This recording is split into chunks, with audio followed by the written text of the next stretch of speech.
va cambiando mi manera de pensar, la oigo hablar, la escucho en el silencio. En sueños caminaba yo entre la nieve y la ciudad, por calles frías desoladas, cuando una luz encañonaba hirió mis ojos y también hirió la oscuridad. La vi brillar, la veo en el silencio, en la desnuda luz miré,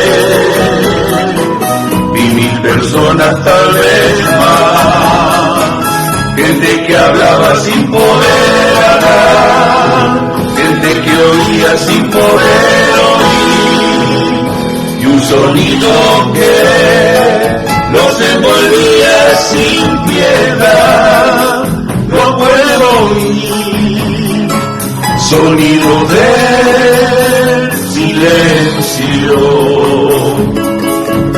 en tu voz, en tu sonrisa, en lo dulce de tu mirada, la calidez de tus manos siempre dispuesta a ayudar. Te llevaste para el cielo el cariño y el amor de tus hijas, de tus padres, de tus hermanos, y hoy te lloran con dolor.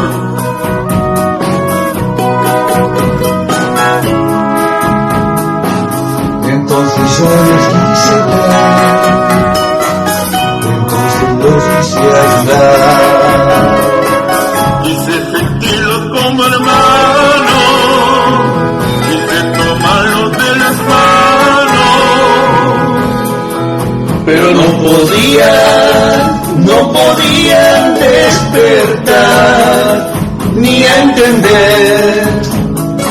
Me hundí en el silencio, se arrodillaban a besar, aquella luz era su Dios. Yo le grité que despertaran, que la verdad allí no estaba, que los profetas no son luces de enero, y que yo